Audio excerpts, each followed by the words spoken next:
Hello and welcome everybody to PRA Network on Twitch, PRA Network 2 on YouTube. I'm your host Justin Phoenix, and alongside me in the booth I have Jacob O'Keefe again. Say hello, Jacob.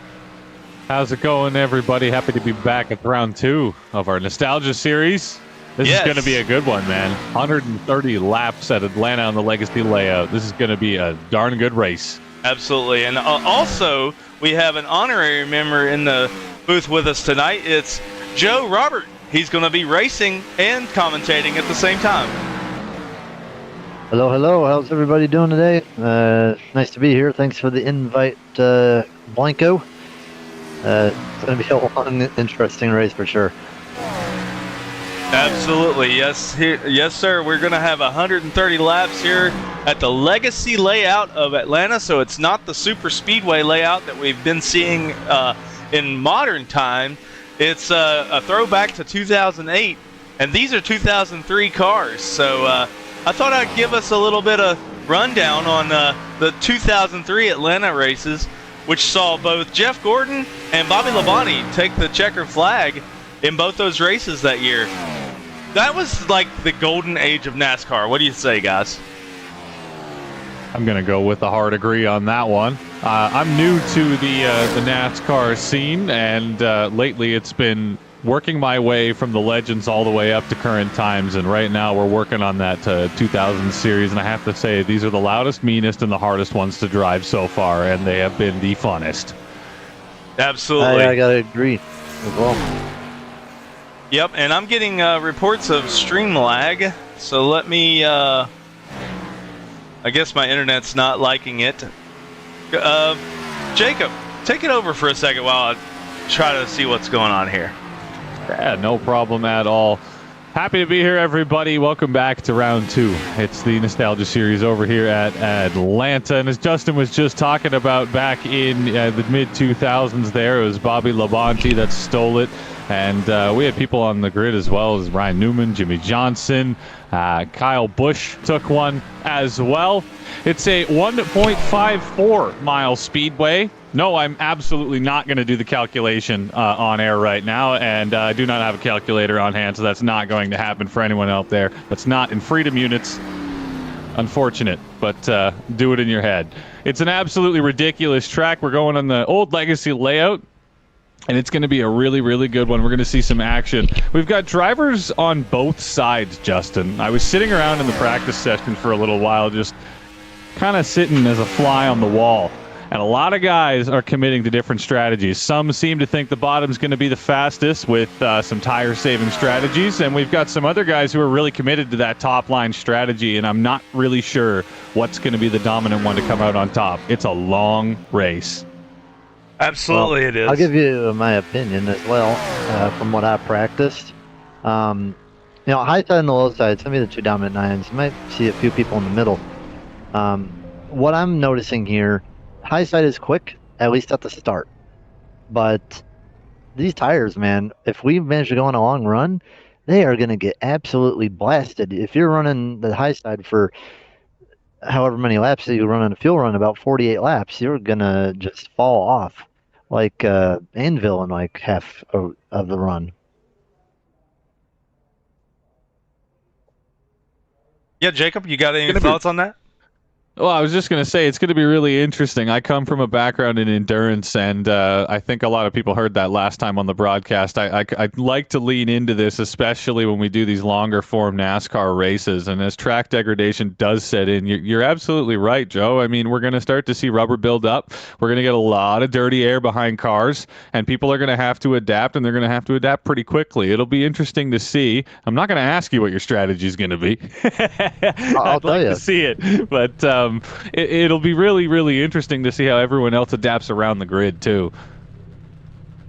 In my opinion, if you run the high side, you can get it good for a short run. If it's your plan the wrong run, especially to run it early, you might be able to get away with it if you use it to get your spots and then immediately get into a save line. Because just running a few laps, I mean, it really burns the tires. So you really got to be careful on the tires. The bottom is better, in my opinion. We're going to see Joe down on the bottom, eh? That's going to be a really, really interesting race then.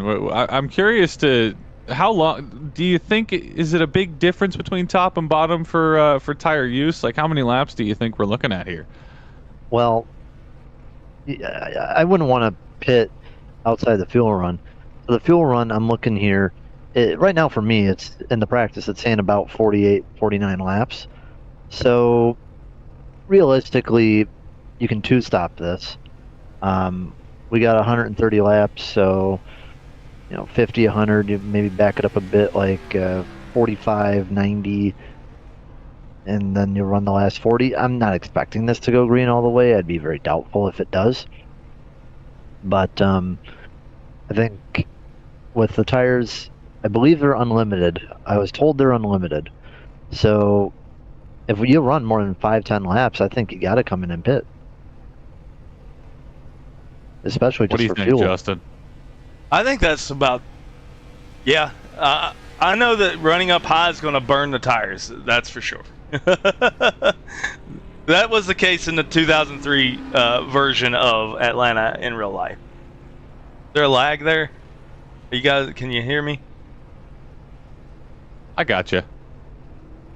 I think my internet's like going nuts, and I apologize to everybody on the stream that is having to deal with that. Excuse me. Running the higher bias, and I might come to regret this later, I don't know. But with the high bias, it's very, very tight coming into the corners. I noticed that when you're coming out of the corners, especially the bottom is a little bit more loose on exit than the high side. Doesn't seem to like the transitions too much.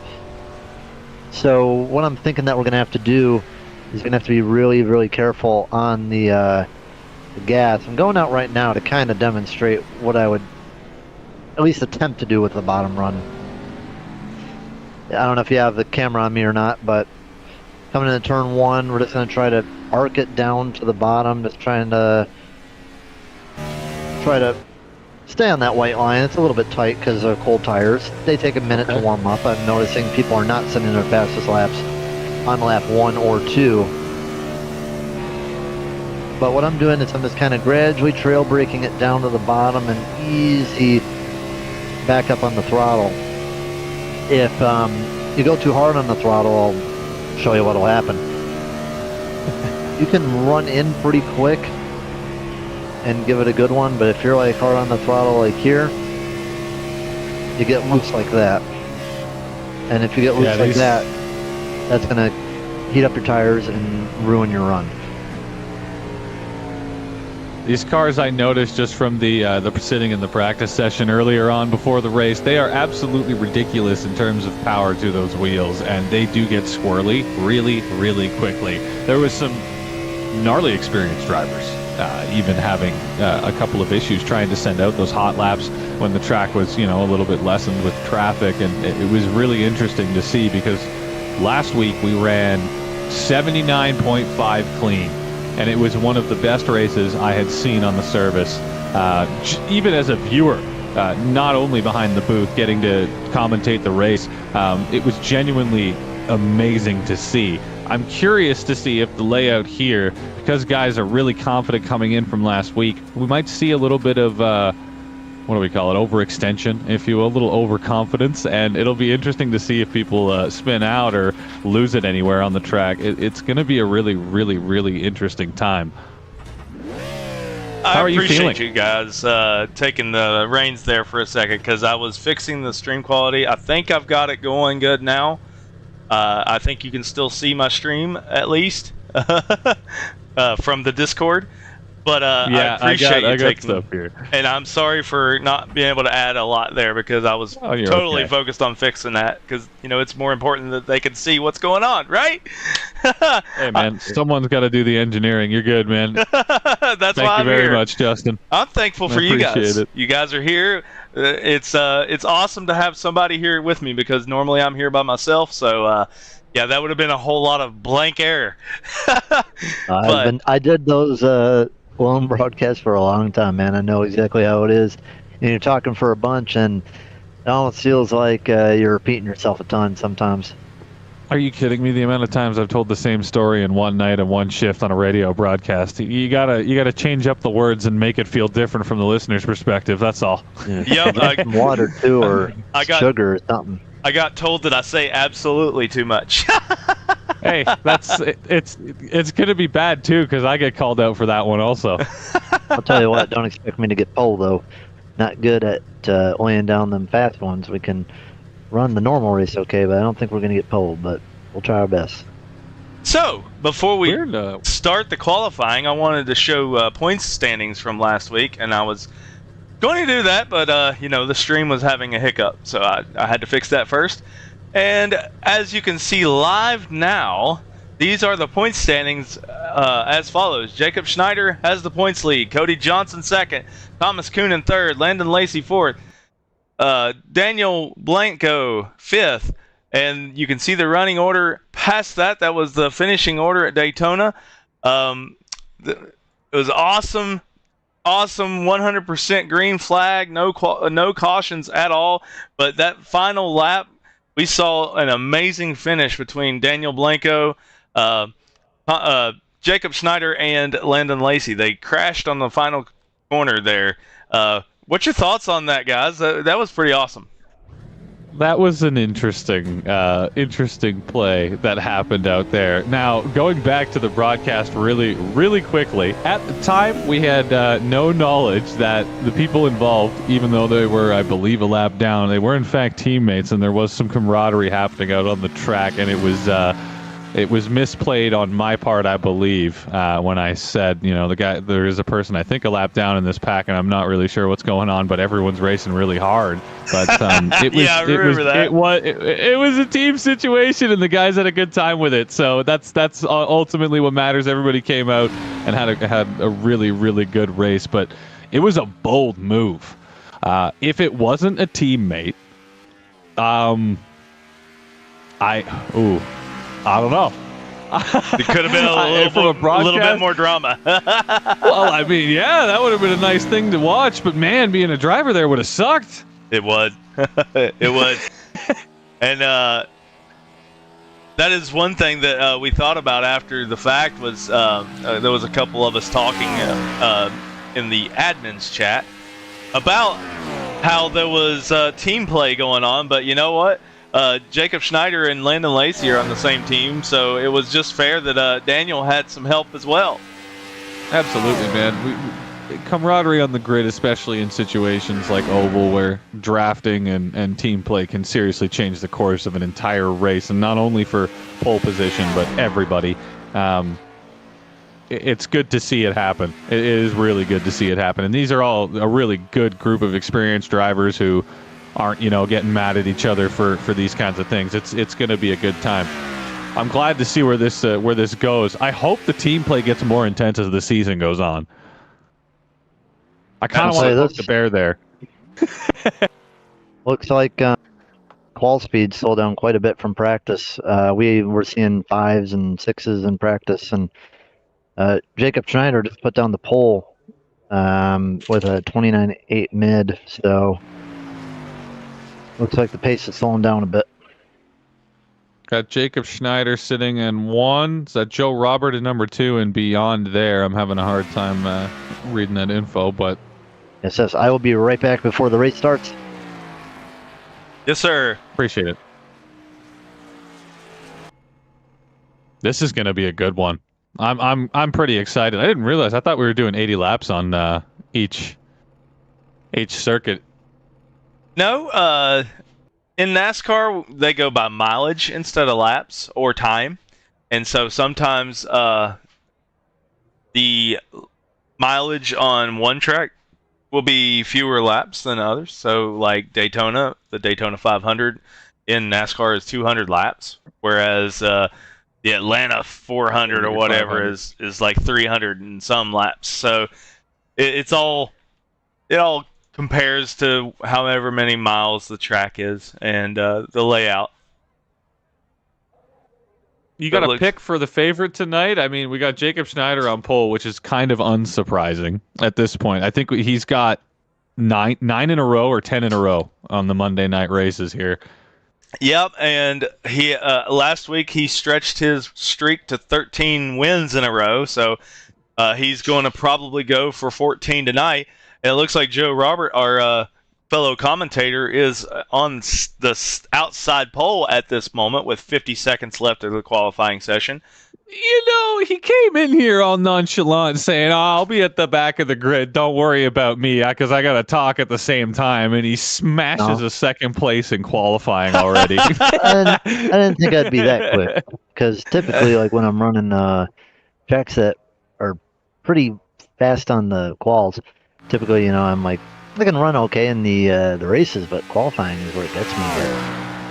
So I want to take a moment before the start of this race to recognize that we lost a NASCAR legend this week in a plane crash, and his name was Greg Biffle. Yeah. And so tonight, in honor of Greg Biffle, we encouraged everybody that wanted to run the 16 number on their car, even if their number was not 16.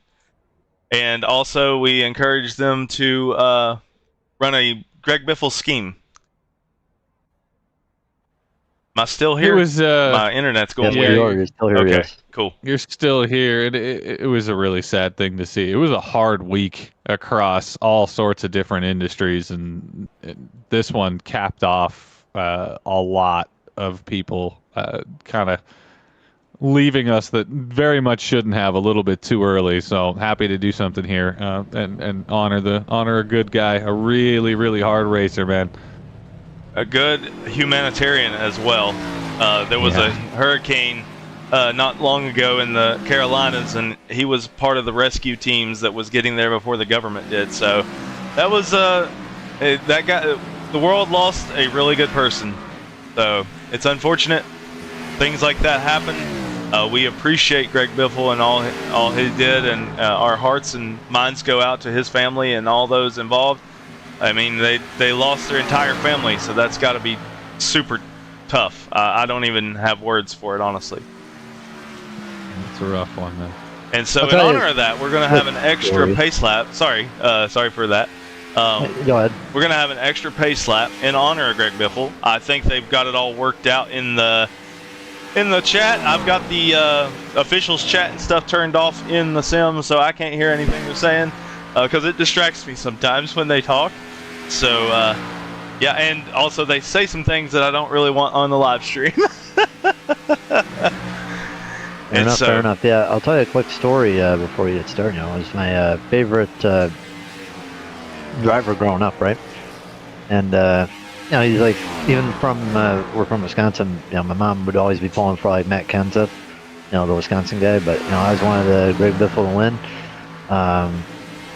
Remember playing NASCAR, Thunder 2004, always been using that Granger scheme. Really cool. That was a really cool scheme when it first started. But I'll tell you, I only got to see him race one time. That was the SRX when they came to Slinger Speedway. Oh yeah, you got to see him in the SRX. That's awesome. Yeah, he was driving the 69 car. I don't think he did amazing in that race, but it was really cool to see him race. That was the only time I ever got to see him race. I got to see him race in 2008. I went to Martinsville Speedway. That was the last NASCAR race I actually attended. Oh, wow. Yeah, first race I ever attended in the NASCAR series was NASCAR Trucks in Milwaukee in 2005. And, I had no one to root for. I'm like, well, my favorite driver's Biffle.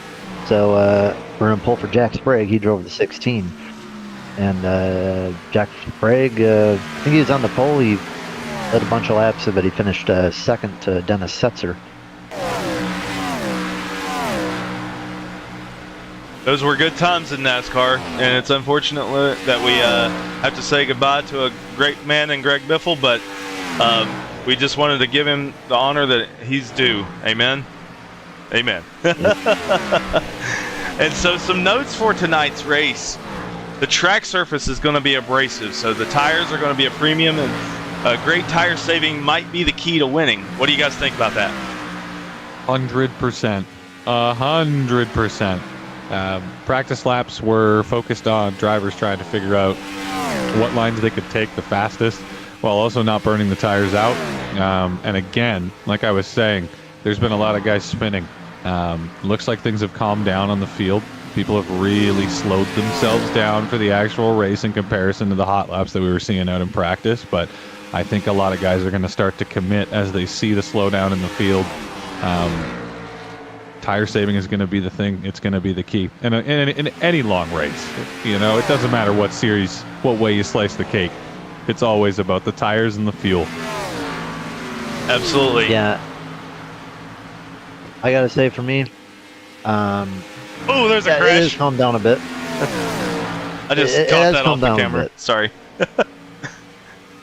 But what I got to say is, when you're in practice like this, right, people are trying to see what's the limit of the car. How hard can I push the car without it breaking loose? How far can I push it without it spinning? So I'm hoping that people kind of found what their limit is and can keep it there.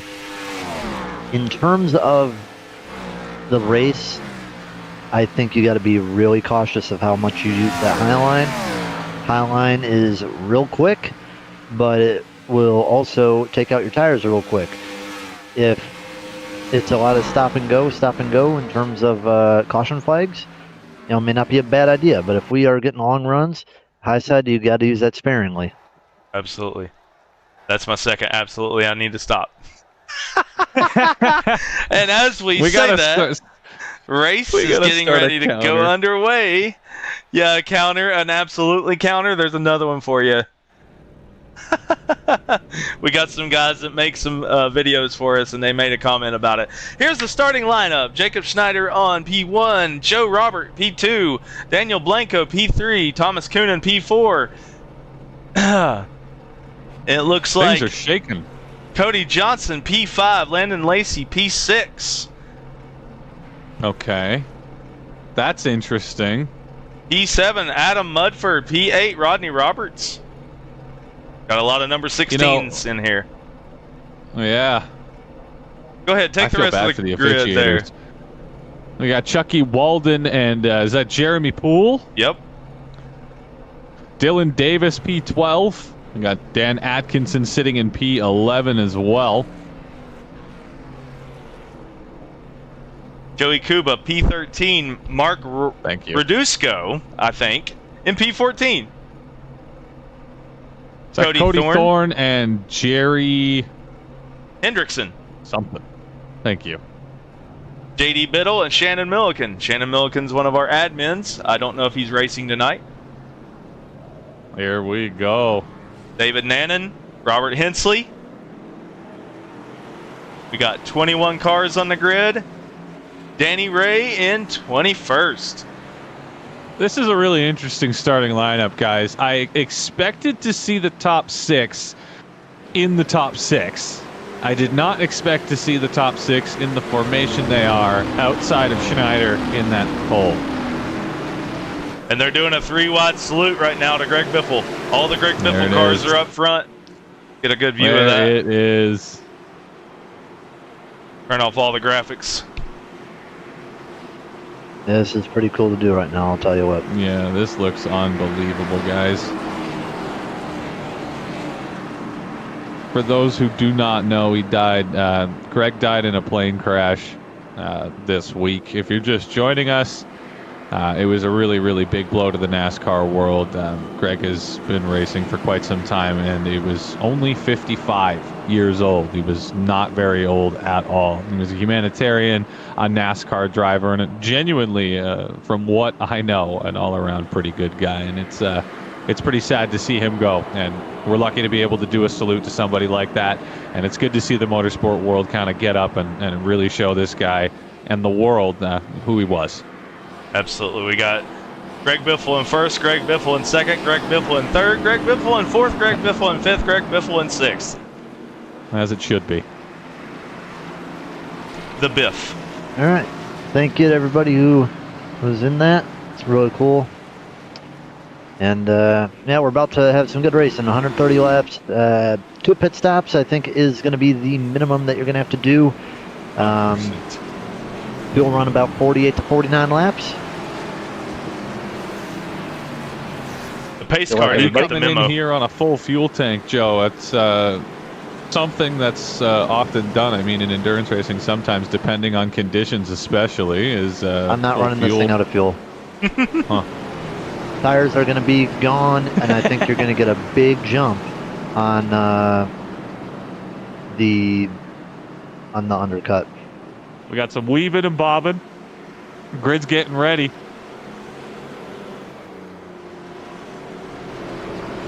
Here we go. We're getting ready to go. I think we're going to do one more lap of pace. Yes, we are. Yes, we are. Just getting everybody stacked back up so that there's no chaos to start this race. Burning a little bit extra fuel under the pace laps doesn't really matter, though. Shouldn't affect anything. Yeah, like you said, it's going to be about tires, right? Yes, yes. Tires is the major thing with this car. I'm going to be interested to see when people come down pit road. If you were to pit at 45 and 90, you could do a 45, 45, 40 or something around that. So I'd expect people to kind of pit around probably the 42 to 47 range about. It'll If be they go interesting long, to they see, might too, if we get any mistakes fuel. as well. I know that last week there was a couple people that I am fairly positive ran most of the race, if not the whole race, without taking tires. What track? It was Daytona. Okay, Daytona. well, that's Daytona. No, this ain't Atlanta. That ain't Atlanta. So we should be going green flag racing here. We're going to watch Jacob and Joe lead them to the green flag. Green flag, here we go. Green flag racing here, Atlanta Legacy 2008. Here in the Gen 4 cars for the Grid Finder Nostalgia Series. I started and they that. are going. Nobody here laid back at all. No one tried any tricks off the line. That was a really, really quick start. And we got Jacob Schneider already three pulling wide. away. He's half a second ahead. We got two wide battle for second place between Thomas Coonan and Joe Robert. Expected to see Lacey Jacob on the Schneider outside. with a hefty lead off the line. He was really comfortable at Daytona last week, keeping pace almost the entire race. Yes, sir. We have a little bit of bobble there from Landon Lacey going to the outside. And there's a crash in the back. It's Cody Thorne. I think he crashed it to the inside walls. I think he's okay. I think it's not going to be a yellow. That was very close.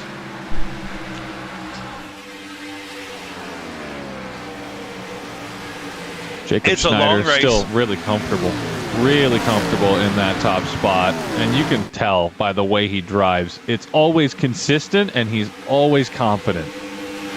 Yes, sir. He's about 0.4 of a second ahead of Joe Robert, our fellow commentator with us.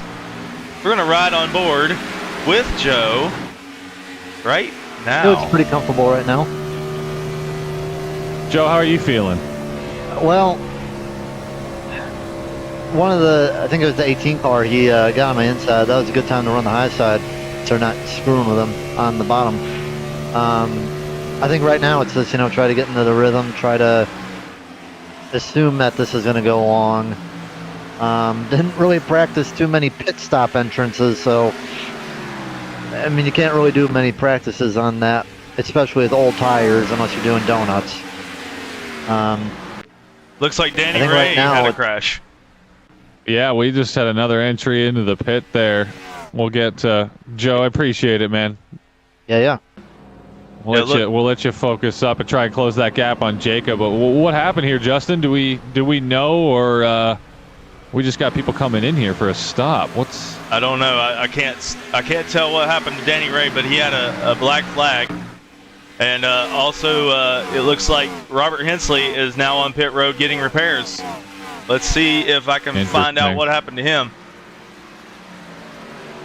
Much appreciated. Oh, he was trying to pull it down to the pit road and just overshot it. Let's watch the 2X here that he got. Let's see what happened here. Oh, he smacked the wall. Oh, that was right on lap 1. Wall. Yeah, that's what caused him to have an issue right off the bat. So let's go back to live racing here with 0.3 of a second between the top 2 cars. Yeah. I don't think first we've fuel seen run, much. I think, is just kind of feel where you're at, and if I'm pulling on the guy later in the run, maybe I can push a little bit more. But if he's like going to take me the gapple beats halfway through, then maybe that would tell me I'm pushing too hard. You are keeping pace here. It is. Not really concerned with passing him right now. I mean, if I wanted to pass him, I could just go high and rip the fence. But I don't think that would be really wise to do right now. We do have some 2 wide battles going back here, so we're going to look at that for a minute. But Daniel Blanco trying to make the pass on, looks like Thomas Coonan. This one was expected. I heard it in practice. Again, I was a fly on the wall for a little bit. I told the guys I was muted. I was not. I was listening to the shenanigans that were happening and the plotting that was going on. We should definitely see some pretty good battles in that top 6. I'm excited to see it. Thomas is really trying to get up in there on Landon.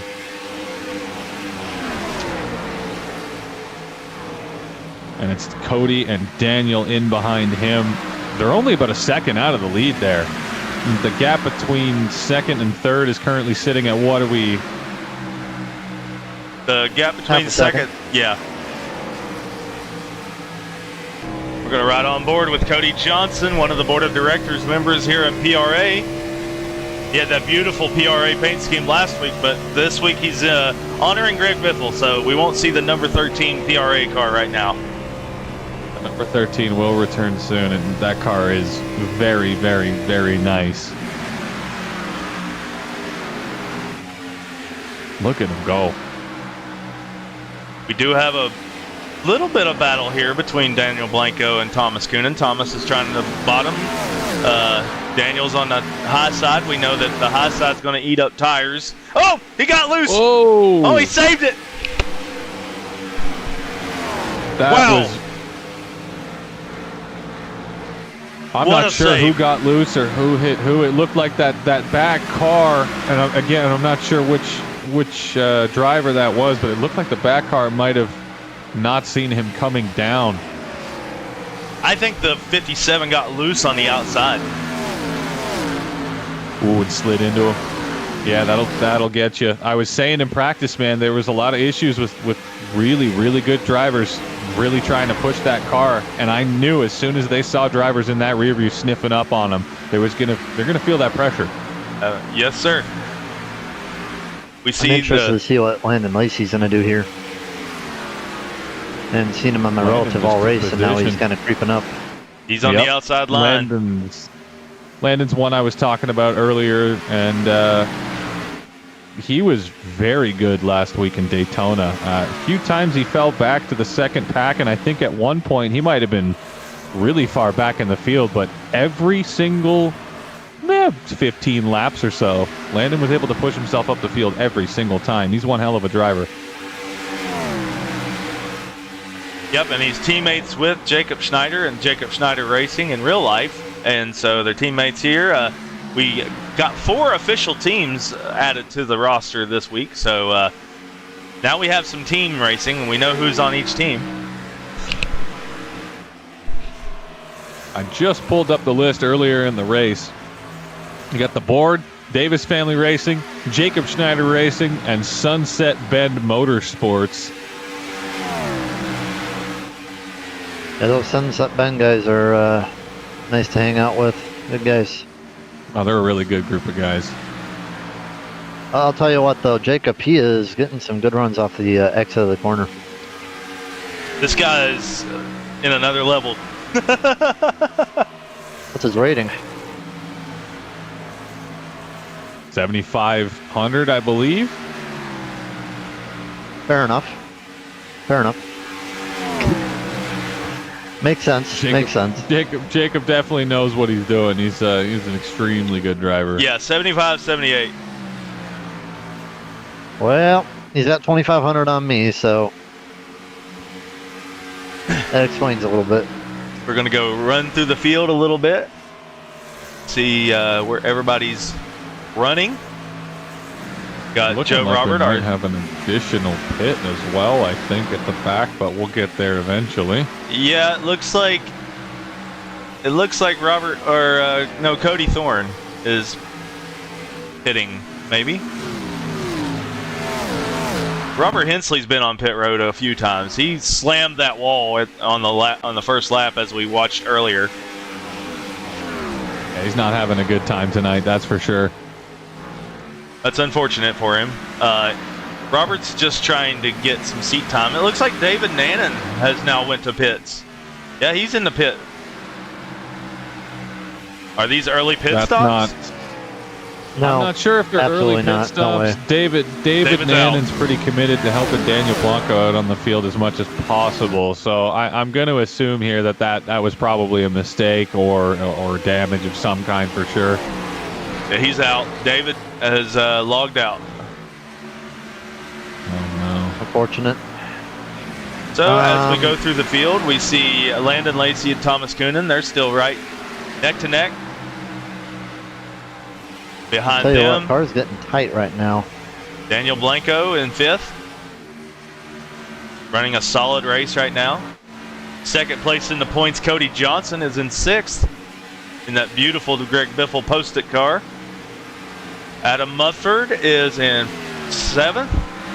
Dylan Davis in 8th, and that's the Davis family racing driver. He's a sole driver. He's getting passed right now by Jerry Hendrickson. A little bit of a battle going on here. Yeah, we got something happening here. Looks like Dylan really doesn't want to give up position, and he is not giving it up very easily, but slowly creeping up on the back. And we might see it past this lap. Number 16 Greg Biffle Wii car. Oh, here he comes. I'm going to watch out the front end of Jerry Hendrickson. Sorry for the misnomer there. Yeah, it looks like Jerry really wants to send it down as much as possible on the shortest line he can with as much speed. Once he's able to, he'll be able to make a pass on him, but he's also not committing to the draft very well at the moment. Apparently, Chucky Walden had a save a little bit ago. I didn't see it on the broadcast. That's surprising. Chucky's a really, really solid driver as well. He's in the 51 car. Chucky is chasing up on a pack up front as well. He's not far off. Only about 0.8. That was a couple of laps ago. I'm going to take this moment real quick to rewind and see what I missed, because I didn't see it, and it's not showing up in any of the triggers. Oh, there it is. There it was. Yeah. Here we go. Here we're going to watch this. Sideways. Oh my gosh, what a save. What a save by Chucky Walden. Oh my God. That's the dirt tracker in him. I can tell you that 100%. All right, let's sign that guy up for Rallycross ASAP. That was awesome.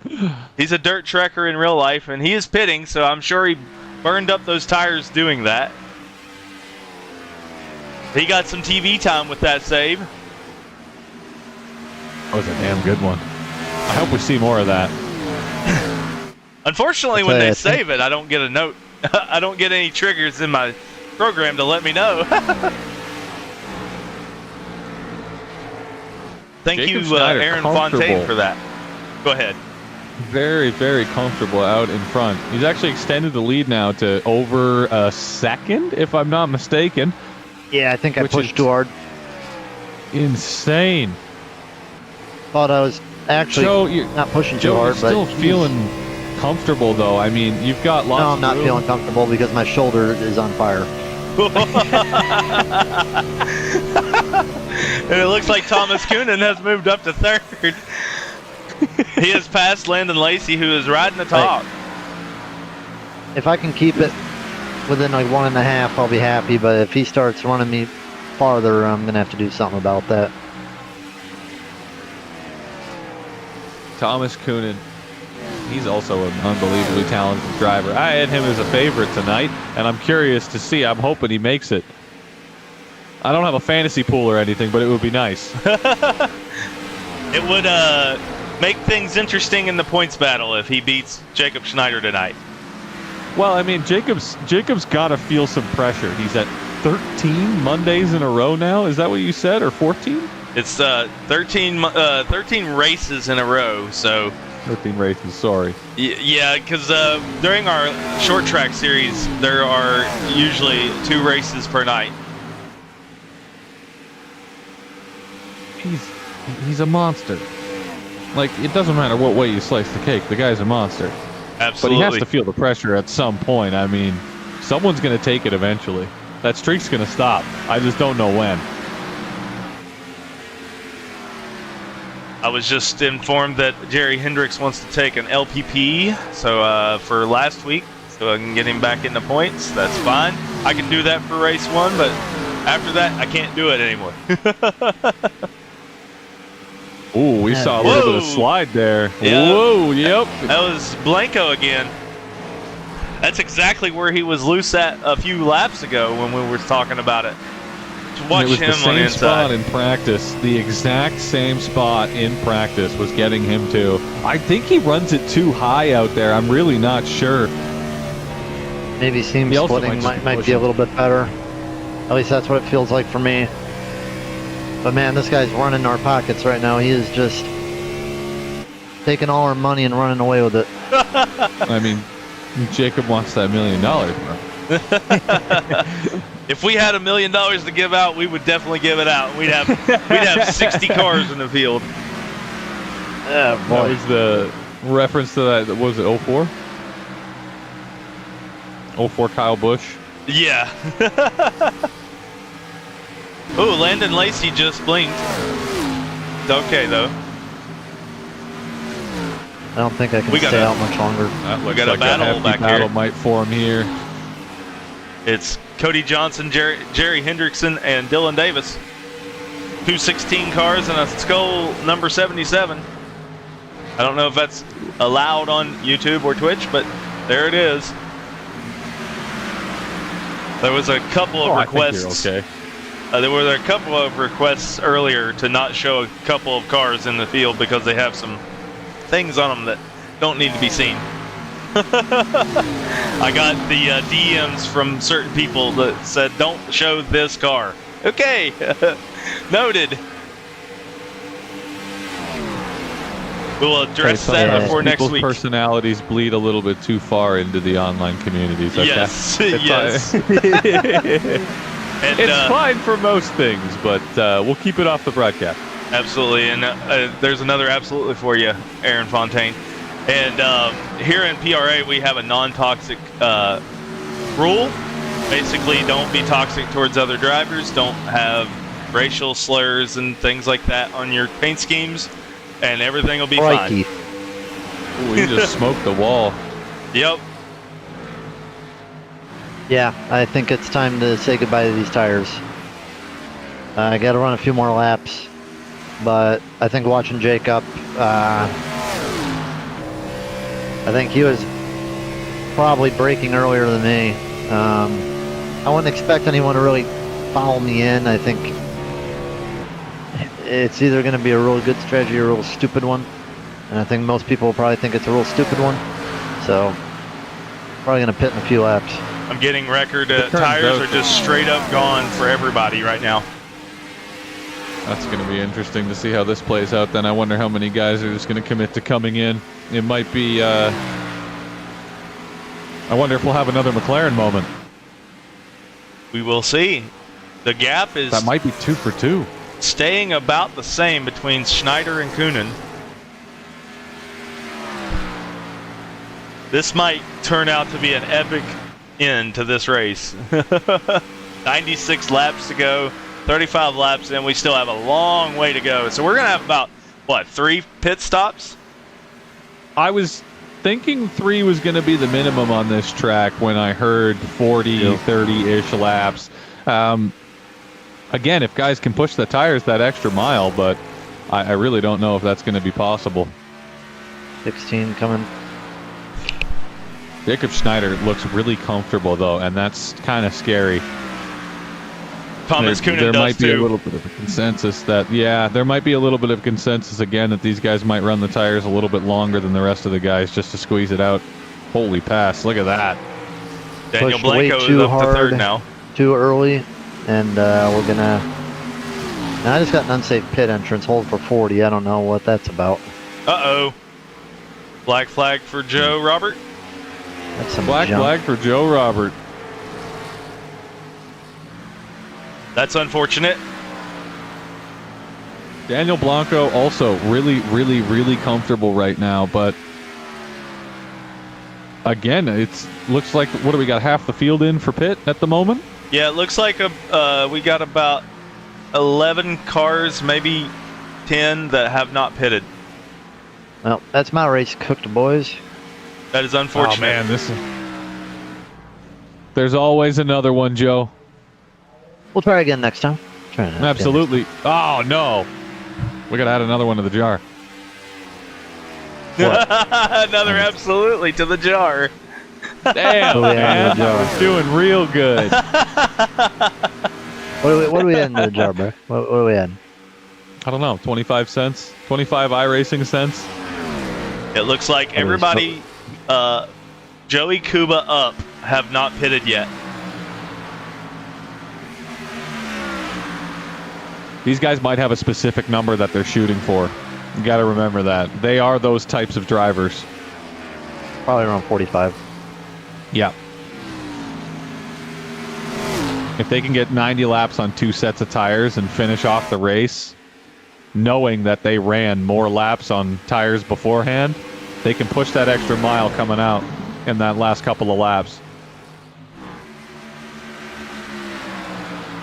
I think my math was right on that one. Let's hope I didn't just embarrass myself. Hey, your math's better than mine, so. Well, I'll let you do it. Right now, Jacob Schneider is still pulling away from Thomas Coonan. He is almost 4 seconds ahead of him. He's unbelievable. And he's on old tires. Man, I'm The guy telling hasn't you. pitted. I know you haven't got to watch the short track series, but this guy knows how to save tires. If you get the chance to go back and watch, he has saved tires and beat other people so many times. And it's like other people like Riley Frost. He is in our short track league. He's not here tonight. He was second place to Jacob Schneider pretty much every week, except for maybe a couple. And every time, he was saving tires, and Jacob was pulling away from him and was still saving tires. I don't know how he does it. The guy's ridiculous, but it's interesting here. It looks like he might be losing pace to the rest of the field that's pitted here. He's going to get forced to do it soon. Yep, and it looks like Thomas is slowing down a little bit, but he's still out there too. Mm-hmm. And right now, if they're the going to push top for that 9 have not 45 pitted. number. Go ahead, sorry. What do you think? 45? I was going to say I'm curious to see what they're going to go for. I would expect 45, but it's looking like it might even be less than that if he wants to keep that pace up. Yeah, I think he's going to pit when he sees Thomas Coonan pit. Yeah. I think that's what's going to happen. He's going to... Oh, there's Thomas Coonan coming in. There it is. And so now Daniel Blanco is staying out. Adam Mulford is staying out. My apologies for that. That's interesting. So we got Jacob Schneider, Daniel Blanco, Adam Mulford, Jerry Hendrickson. JD Biddle has not pit. Those are the only ones that have not pit. Looks like Landon Lacey's out. Did I miss that? Oh my gosh. Let's go we watch. did. I'm gonna watch it. Let's see what happened to Landon Lacey. He kills the wall right in front of Daniel Blanco, and he just says he ate it. he just quit. I mean, he just got out. That was the end of his race. All right, Sometimes so it's just enough. It's just frustrating, and I've been there. I've been there tons of times. I mean, it's not fun. Jacob Schneider's racing his own race right now. Oh, he's in his own league, man. It's ridiculous. He is now 10 seconds ahead of Daniel Blanco. It looks like that Daniel Blanco and I believe that's Adam behind him. They might get into a battle here soon, which would be really interesting. But again, all he's got to do is pull into the pits and the battle's over. Exactly. I mean, the guys that pit before him, they're gonna obviously gain some back with the fall off and whatnot. Yeah, there's that 45. He can do what he wants though, because And Jacob Schneider is pitting. Let's watch this. he only has to make it to what? 90, 85 about? He only has to make it to about 85. Daniel Blanco leads his first lap, I think. Oh, no, actually he didn't. He did not lead that lap because Jacob Schneider crossed the line first. I actually have my lead lap counter. Some guys from the PRA Discord helped me get that stat on my screen so I can actually see it. So thank you very much. Yeah. I'll tell you one thing about drivers like that, though. Drivers like that are in the 6, 7, 8Ks, I think the one thing that typically puts them ahead of most people is the speeds that people run. You're not going to find much of a pace difference between someone who's maybe 4K to 7K. But in terms of tire saving, that's where they make all the pace. Absolutely. Someone may be able to throw down a flyer for a few laps or maybe even keep up for like 10 or 20, but the longer those runs go, that's where those people truly shine. So right now, JD Biddle is 4.5 seconds back from Daniel Blanco. Daniel's got 2 laps led now. Hey, yo, Blanco, let's go. I was expecting Daniel to pit at 45, but it looks like he might run this to 50. He's trying the long run, huh? If he gets a caution here, he's going to be extremely lucky.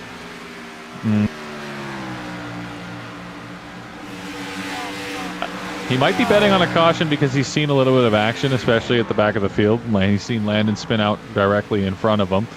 So it'll be interesting. There goes JD into the pit. Yep, he's pitting. So there's only one car that has not pitted, and you're looking at him right now, and he's 26 seconds ahead of Jacob Schneider. Thing is, Schneider's not even a lap down. I know.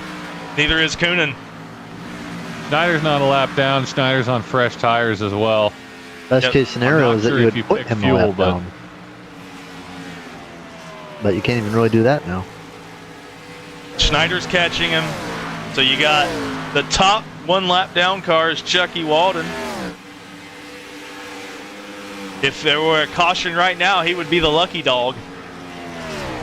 Oh man, it'd be nice to see Chucky up on the podium for this one.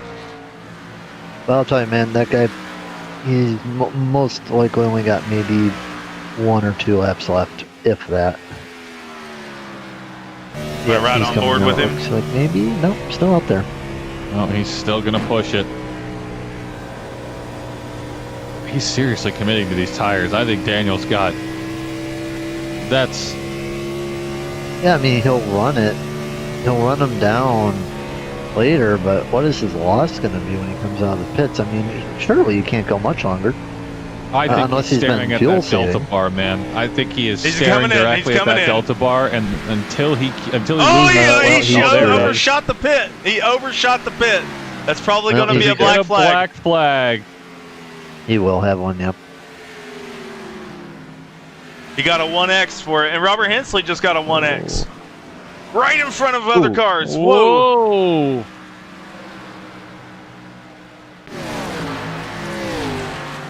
Looks like he's continuing, but we're going to see Jacob Schneider has already taken the lead back. He's 4 seconds ahead of Thomas Coonan.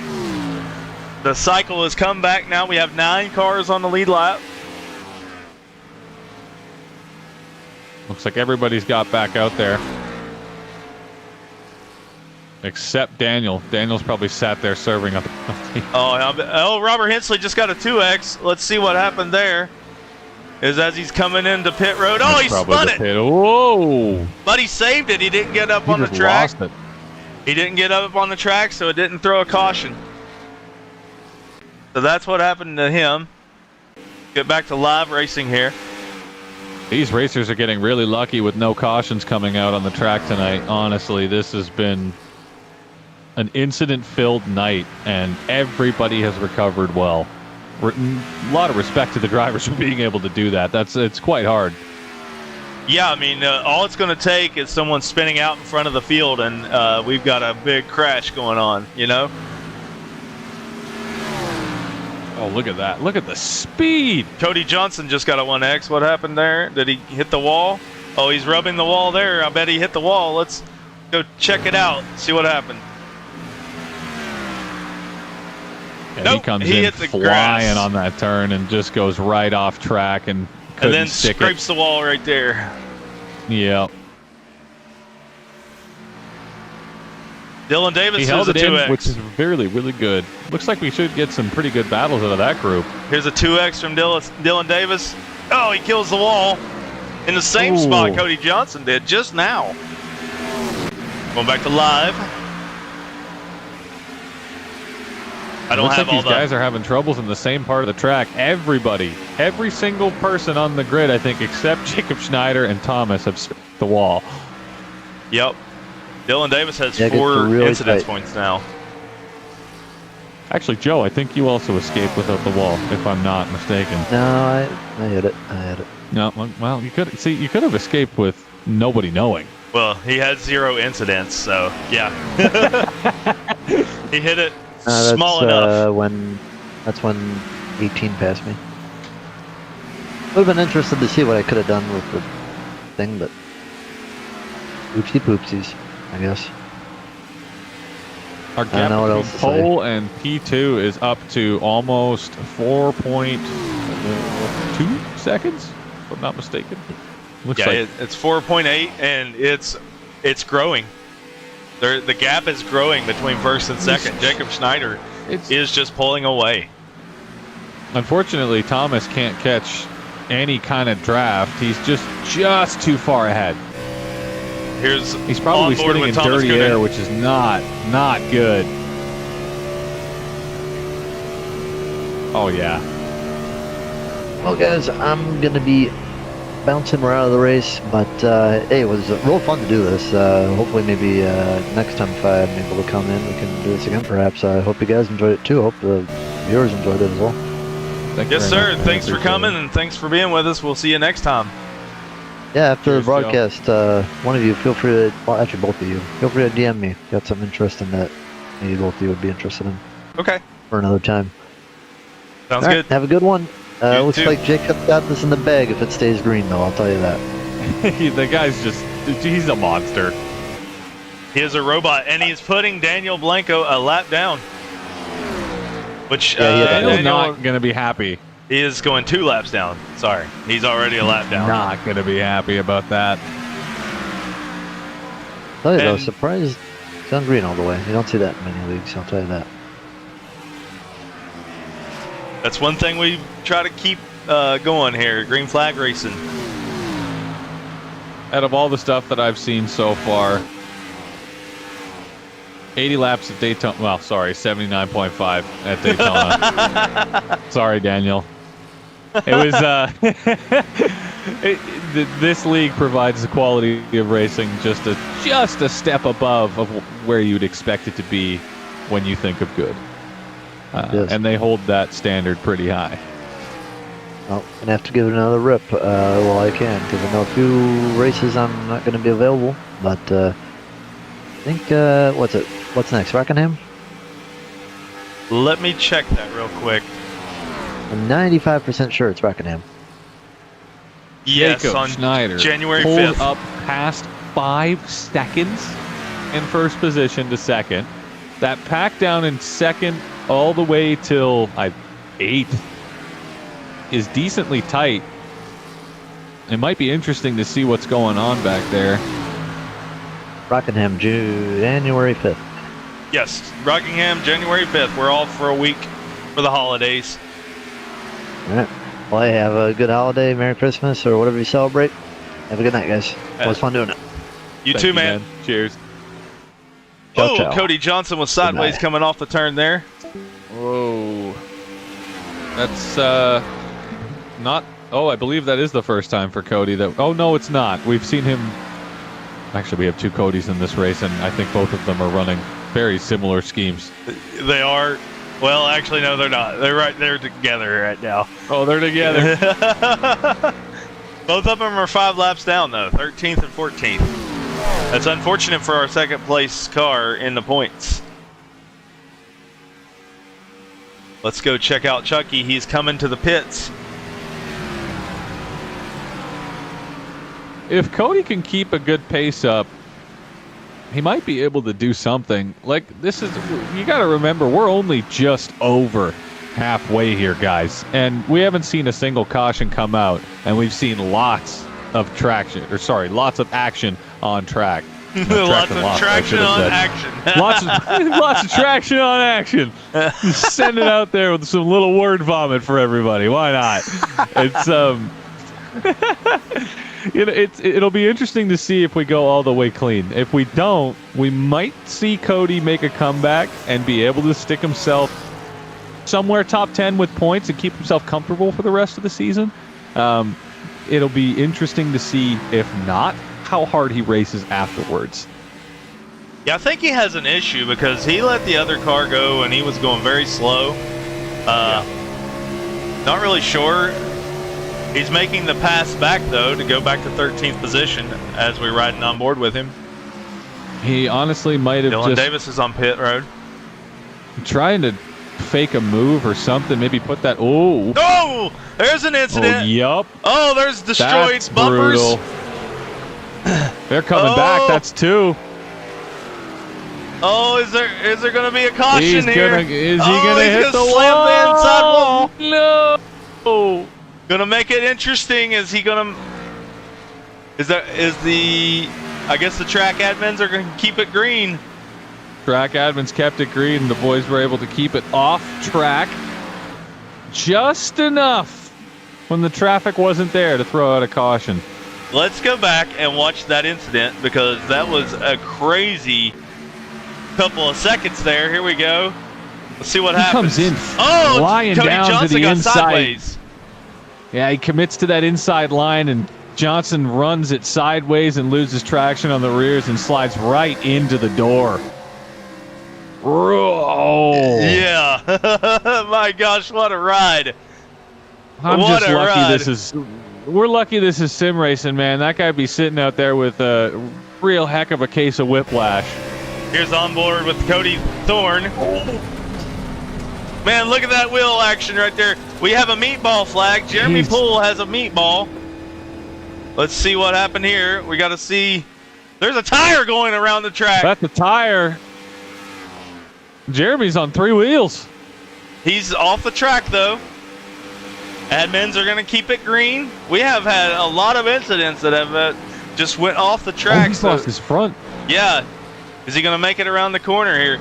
Let's see what happened to him. Coming around. He's sitting out all alone here. My Comes goodness. into the turn and just does not have the grip to make that. That wheel. Hopeful at best. The wheel was going as fast as him. Oh. Look at it. Look at it. Oh my gosh. The 51 barely missed that. Wow. All right. This is getting exciting. There's a lot of incidents happening, but no cautions yet. Jacob really Schneider curious. definitely doesn't want to see a caution. Go ahead. No, I don't. I was just about to say, I'm really curious what Jacob thinks about all the action. Does he like this or not? Because there's no way I would. I mean, he's probably now sitting on the edge of his seat going, oh my God, get it together. The field needs to get it together. I'd be sweating buckets right now if I was him. Yeah, He doesn't have much of a lead, does he? Oh, yes, he does. got My 7 apologies. seconds. That's not Thomas there directly behind him. I wish I could give you the times. I know we meant to work on that program earlier, but I just never had time to. The amount of intricate setup that takes sometimes is a little much. We'll get there when we get there. For now, we work with what we got, and so far it's doing pretty damn good. And so Jacob Schneider is your leader. Let's move on back to Thomas Kuhnen and see what he is doing. Now Thomas is also an interesting driver. Oh! Very whoa. He got loose coming off of turn 2. Sorry, I didn't mean to interrupt you. Don't interrupt me. He did. It's fine. I mean, right as I was about to say he's a comfortable driver, the guy comes out here and he throws me for a loop. Look at this. He just hit the wall coming out of another turn. The guy's... Is he going to hold it down? Yeah, he's good. Yep. Holy. I just wanted to note... Thomas is normally a comfortable driver, but very, very, very he's odd rubbing the move. wall. He's chastaining man. it right now. Cody Johnson makes the pass on the inside. Does he have a car trouble, or he might, especially after rubbing the wall like that. There may be some issues that rise up from that. He's now almost 9 seconds back. Man's being really brave if he's staying on that top line. That's very fast, and if he doesn't have the power to come in for, the grip to come in for turns, that's a danger move. He's the only one besides Adam Mulford who is on the same hit cycle as Jacob Schneider right now. Everybody else is kind of off. Daniel Blanco back up a little bit here. Yep, he's up to back sixth. to sixth. I wanted to point out a little bit, but we've been having a whole lot of action, so I've really not been able to say it. Daniel Blanco has the fastest lap of the race at a 30.137. Oh wow! And that happened at like lap 6, I do believe. The guy knows how to set pace. And if there's one thing that he likes, from what I remember, sitting in practice, it was 9,000 RPM. Someone shouted that out very loudly in practice, and it was quite funny. And I think it might have been him, but it was expected to see him try and push the car as much as he possibly could. But I'm really hoping he gets back up to this top 5, man. He finished up in pole last. Oh no, he got crashed out last week. Yeah, he did. That's right. He was up in pole the whole race. He's just sitting outside of top 5. I mean, if he's able to push it a little bit, everybody else that would be able to take points from him, they're out. He'd be able to stick it in there and probably move himself up. Yep, the only one that he would, there's a couple of guys that he would be losing points to, and that's Jacob Schneider and Thomas Kuhnen. Yep. JD Biddle went out early in the race last week. Rodney Roberts has set personal bests the last 3 laps in a row. Oh, let's go, Rodney. Congratulations. The 11 there. He's usually in one of the PRA cars. Sometimes it doesn't matter where you're at in the race, man. Run your own. Yep, he is the head of our IndyCar series that runs on Tuesday nights. So if you're into IndyCars at all, anybody watching, Tuesday nights at 8 o'clock p.m. Eastern Time, we do IndyCar series. We're in this off season right now, but it's coming back soon. I think February, if I'm not mistaken. And so, yeah. If you're not into IndyCars, well, you should probably go get into IndyCars. He is pretty fun. Rodney Roberts is a single-time champion in the PRA iRacing League. He won the championship in our very first MX5 Cup that we did. We did a couple of seasons of that, and he won the very first. Oh, he just hit the wall as I was talking about him. I just jinxed him. Commentators curse. We got to stop talking about the guys on the broadcast. That's 2 for 2 now. Yeah. Talking about Daniel and how he's good and having a little squirrels in the practice, and then here he goes, and now he's down, and oh boy. We're just running through the field. We got Jerry Hendrickson. I keep messing his name up. I'm sorry. He is actually in 4th place, and he's right behind Adam Mulford, who is in 3rd. Is in that blue and white car. He creeped his way right up the field. Where'd Jerry grid? Jerry was way back, no? I think on the last pit stop he was about 10th place, but he's moved on up. He started the race in 16. Oh boy, here we go. They were able to keep it there, but that was real close to being nasty. Side That by side. probably would have been our first caution. Jerry's taking it to the inside of Mulford, but he thought better of it and moved back behind him. He's trying to catch that draft on Mulford and maybe make a pass, but hasn't been it. There it comes. He's going to maybe try here. Nope, not enough. He almost had to pass on him last lap. Yep. He just didn't have the preferred line. See, normally, like, in road course racing and stuff, you want the inside line going into the corners most of the time. That's not necessarily the case with oval racing. Oval racing, you can choose multiple lines, especially this track. This track, high line, is preferred coming off the corner.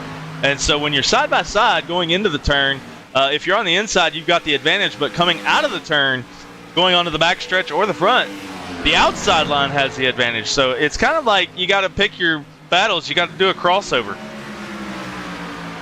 Crossover is probably one of the coolest moves. It's really cool to see, especially in sports car racing as well. If you can cut in on the inside and really make a guy defend it hard and just creep right out to the outside again, it's the little switch really messes with drivers sometimes. Almost as good as a fake dive. And I know this is one of the cars that has some things on it. The blue and white car has some things on it that I don't want to see. So let's move away from that for now.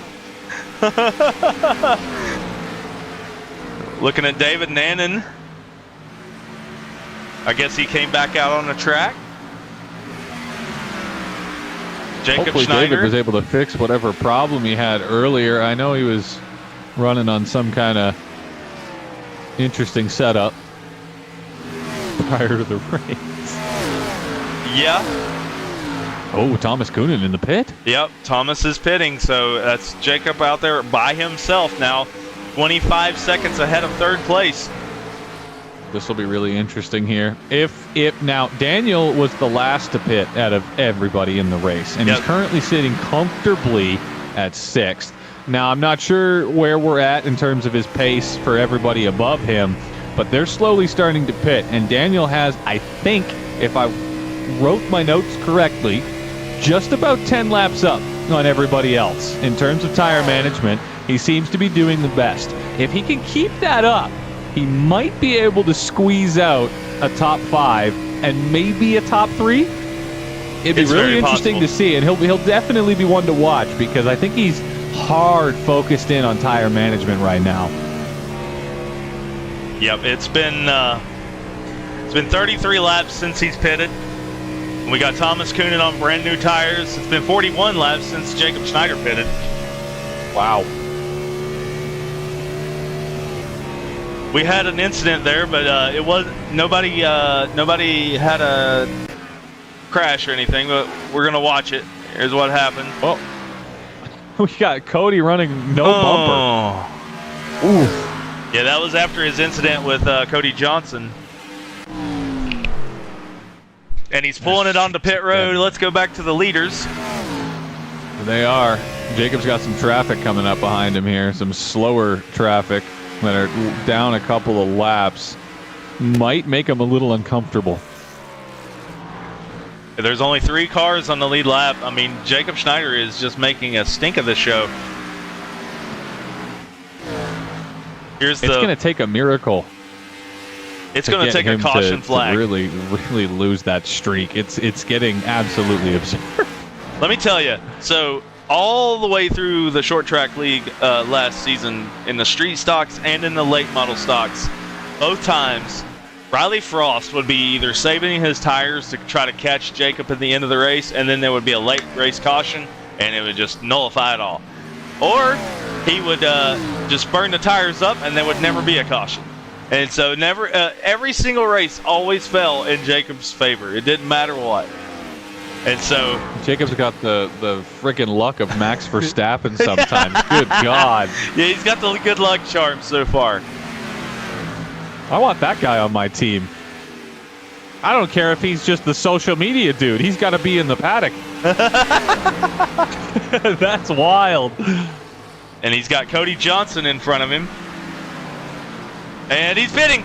Jacob Schneider's Yep. pitting after 44 laps on these tires. He's going to pull it in. Expect Daniel to get aggressive here, I think.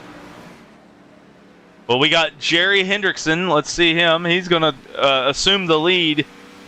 Maybe, actually. Jacob might be able to pit and get back out, stay in the lead. This might turn He's into... pitting. Jerry's pitting. Ooh.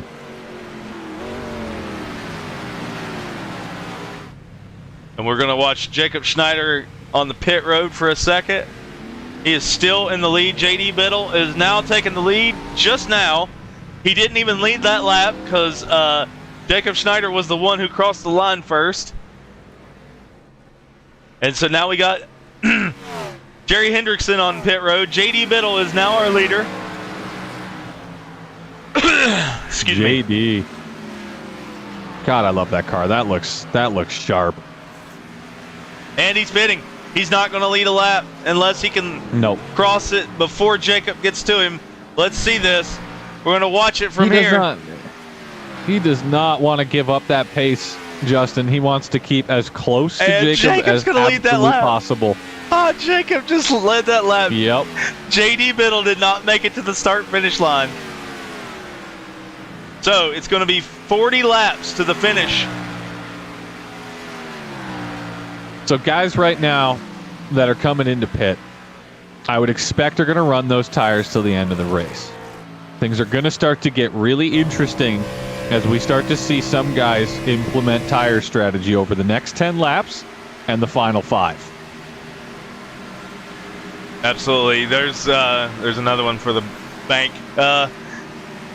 We're watching Thomas Coonan. He is now 2.6 seconds behind Jacob Schneider. Look so at that. he gained that much in 6 laps. Jeez. There's a 6-lap gap between the time Jacob Schneider went into pits and the time Thomas Coonan went to pits. Thomas has been on 8 laps, and Jacob's now been on 2 laps. And Daniel Blanco is now at 41 laps on these tires. Daniel did 45. No, my apologies. 50 on his last set. Yes, he did. I expect him to try and run these to 100. If he sticks with the current program that he's got going on in his head, he'll probably take these off and switch them out at 100. Blanco and run the rest of the race, but that means he'll have fresher tires running in. And these other guys, it might be enough that Blanco might actually have the grip to take him. If he did not have an incident on the pits, this could have been a closer race between him and the top 2. 100%. But he's going to have to pit pretty soon. He's hoping for a caution, probably. Yep. But Daniel wants one of the Codys to come flying. Absolutely no offense to any of the drivers, and you can have $5 for the extra. Absolutely. Okay.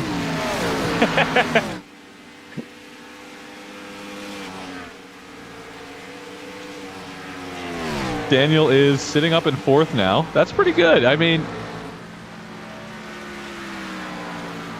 he gets really comfortable behind the wheel and just We're right on board with him. Just keeps it real clean. And the lines he makes too. He gets a little close to the wall, and it's quite scary. You can see the wheel action from this point of view. Look at him, he's turning into it. Yeah, that's usually the case with the oval cars. A lot of times the stagger is set to where the car is kind of pointed to the left, even when it's on the straight. So you got to kind of point. It pulls you right to the wall. Yeah, so you got to point the wheel to the right, keep it straight. Sometimes in the straights, a lot of people they'll offset their wheels so that isn't an issue, but go in with the camber and try and offset things. That's the first thing I would do if I could. Yeah. And so he's riding that high line with very worn out tires. Line. 45 laps since he's bit. He's trying to get that fast line and make up as much time as he can before he's forced to pit. Almost, he's playing mental games right now. I like it. I'm going to give some TV time to some other guys here. Let's look at Joey Kuba. This is one of the board of directors in PRA. What a car. What a car. The Subway scheme from Greg Biffle. Riding on 4 cold cuts. Just sending it. Yes. What a lovely thing. We thank you all for driving the Biffle cars tonight. Actually looks like 4 pieces of lettuce. That's awesome. That's great. And it looks like Daniel Blanco is still out. He's still not pitted.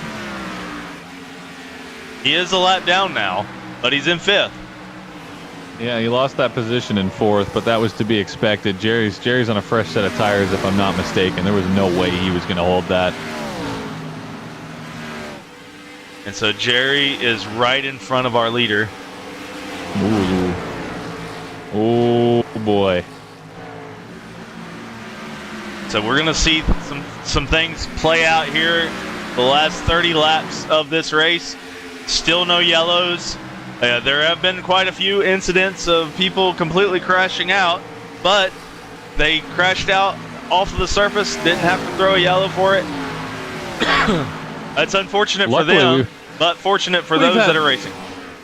We've had physics on our side, too. We've seen a couple tires, a couple bumpers, and every single one of them has led their way nice and kindly off the track in due time. Yes, sir. And unlike in real racing, debris isn't as big of a deal here on iRacing. So, Thank God. eventually the tire will despawn. David Nannon just got a 2X. Let's see what happened there. He is going into the pits. Oh, it's going to be the pit entry again. This gets these guys a lot on this track. Oh, he hits the outside wall right before the pit road. Whoa. Commits immediately to coming in. Yep. He says, yep, no thanks. Not going to run around on that. No. And so now we're still seeing 4th place just barely holding off the leader. This is like classic NASCAR. Chucky Walden just got a 2X. Let's see what happened there. Oh, he tore it up. Let's see what happened. He gets loose off of turn 2. He gets a meatball flag. He's black flagged right now. He was currently in 9th place before that happened. Chucky. Oh, his left front is totally locked up. And Yeah, Daniel he's Blanco has completely entered the pit seized. road. That is unfortunate for Chucky Walden.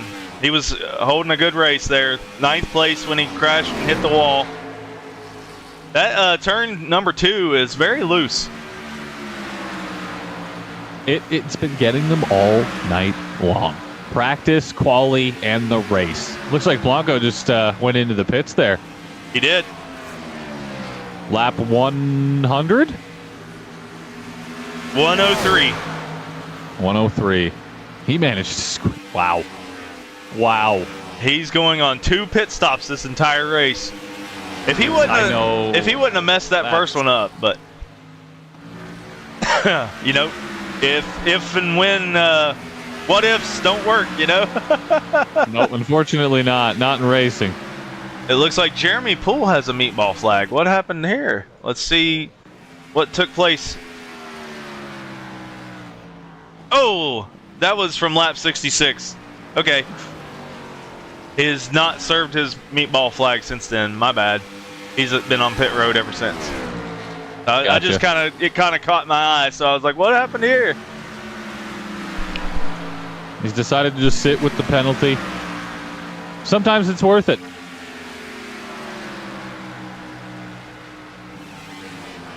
Sometimes it's a little bit frustrating. Yeah, it is. Jacob Schneider is now 9.3 seconds ahead of Thomas Coonan with 23 laps to go in this race. There's a crash.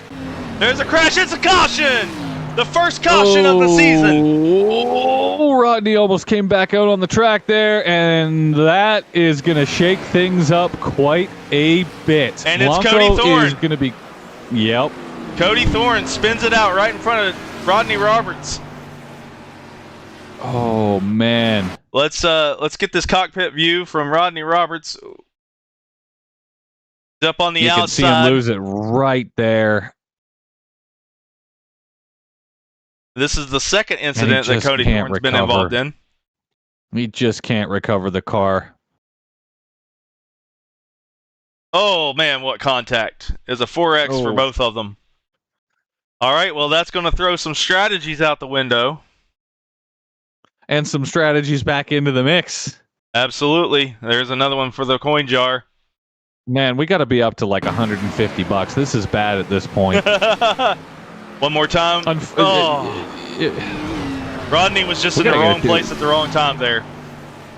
Let's get a charity donation going or something. That'd be great. Like a buck or two every single time we throw it an absolutely. I'm sure Rodney does not like to see this on the broadcast, but we're going to watch one more time. There is nowhere for Rodney to go. Nowhere. He could not have blocked that. He can't go anywhere. And there are no fast repairs in this series, so I just got reminded. Rodney Roberts, I just got to tell you, he is a great race car driver. He is the king of starts in the PRA iRacing League, but he is also the king of getting in someone else's mess. He has terrible luck. We're going to watch the pit road race here. This is going to be really, really, really interesting. Looks like Jacob Schneider got off first.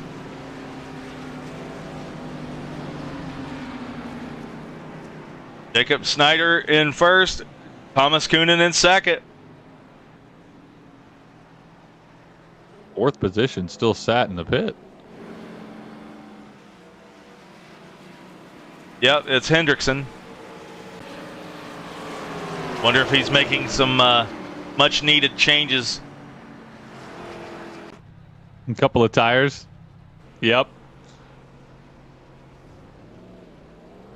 Yep, he's getting a tire change. I think a lot of them change tires.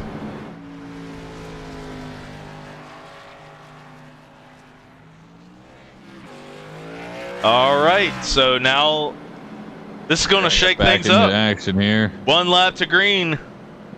The lights are off on the pace car. Back in formation. And we're going to have the lapped cars. So this is just exactly like how it was in 2003. All the lapped cars will be lined up on the inside line. The lead cars on the outside line.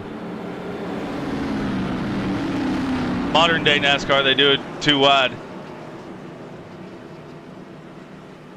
Well, that's no fun. We can see that not everybody's up here yet. The 57 is coming. The 77 is coming. Daniel Blanco, with his pit stop strategy, just kind of erased it. He is now stuck a lap down in 7th place. 2 laps down, sorry. It's going to be interesting as well, just so people are aware. Once we pass the start-finish, we're free to use all the track, correct? Before that, we're only allowed to pass on the outside here, not the in. Exactly. So here we go. Green flag once again. And we're past the line. It has been the first caution of the season. So, that's pretty good with 20 laps to go in the second race. We're almost above that 90th percentile, which is pretty hard to achieve to even get close. So let's take it and run, shall we? We might see an awesome battle now. Thomas Kuhn is going to use up every bit of those tires at this point.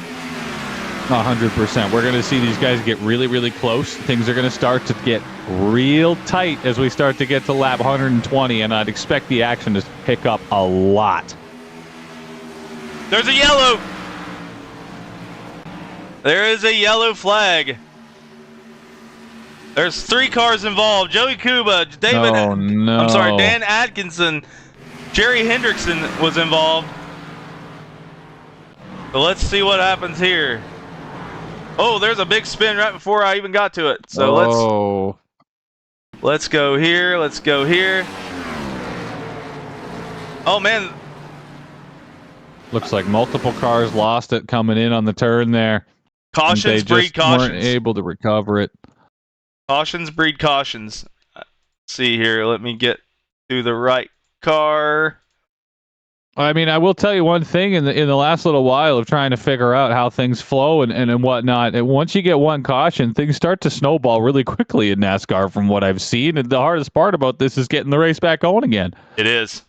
It is. 2 cautions in a row. We went this long without any cautions, and now we have 2 in a row. And so now we're watching to see just exactly. I'm going to play it right here. Right there. Let's little tiny bit of contact, and it just sent that top line car right out. Yeah, that's the Dylan There's Davis no car. way to recover. Right on a shift. That's Dylan Davis. That's just going to send the car right out of balance. He's done. Yeah, and it clips him as he's getting past. And just Hendrickson, makes it by one. Bam! The 30 car just gets in there hard. That's a really unfortunate incident to happen. What's crazy is somehow Dylan Davis... Oh, I didn't see it. There we go. I was going to say, he didn't even get a 4X, but yeah, he did. I was going to say, I think he did. We're going to... That contact hurt. We're going to go to the cockpit view and watch this. Actually, let's rewind it back so we can see this in full speed. Here we go. Just so much extra speed coming into this. He really wants that inside pass and doesn't anticipate him coming back down to take it as well. And it's an incident. Oh. It's an incident, but could it have been avoided? I don't think so. I mean, that's just really unfortunate. I'm going to watch it one more time we're going to back it up. Because the incident happens after the incident actually takes place. So my replay kind of starts as it's already taking place. So you can see him closing in. And the initial contact right here. There was just no and saving he goes it. to the turn. No. Daniel Blanco barely misses that one, and Joey Kuba gets the end of that one. Let me get to Joey Kuba. There's 1 lap to green, so I need to hurry. Joey Kuba coming around. He's on the inside. He's trying to block it. Boom! Oh. And that's all she wrote for that. Man, I wish my bumper repaired itself like that in real life. Right? All right, so we're going to have 14 laps to go at the green. Jacob Schneider's got to be perfect again.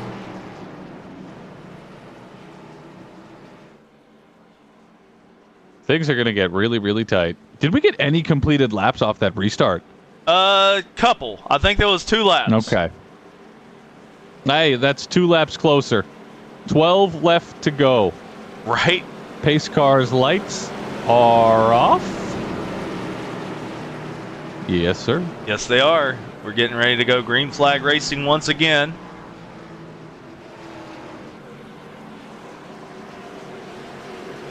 Couple of weaving, couple of bobbing. Tires are heating, and they are getting really eager. The grid has shrunk quite a bit. It has. It has. That's what happens in endurance racing. Green flag.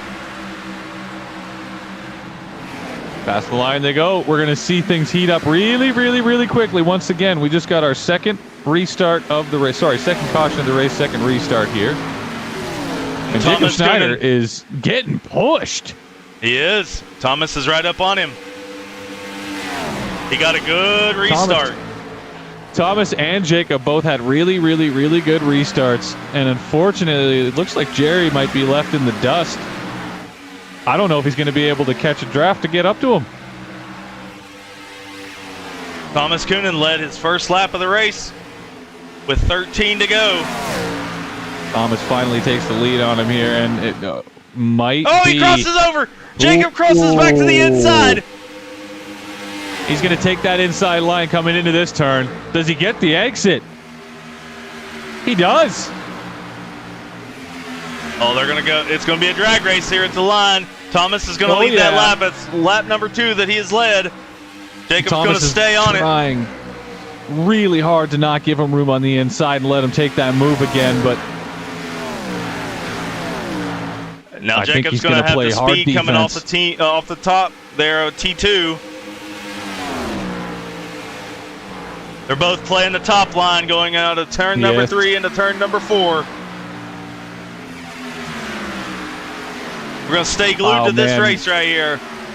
We might see some neck and neck, wheel to wheel, bumper to bumper action coming across the line on this one if they keep this pace up. Jacob's trying to go for that shorter line. He wants to make up a little bit of pace here so he can catch a draft in the straight. Daniel must have hit the wall. I'm not looking at it right now because we're going to stay glued to this race. Ooh.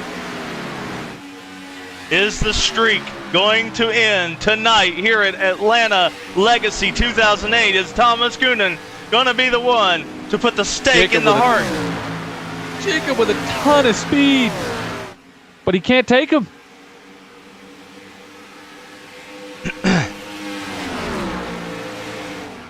Jacob Schneider is on the outside. Thomas Coonan on the inside going out of turn number 4.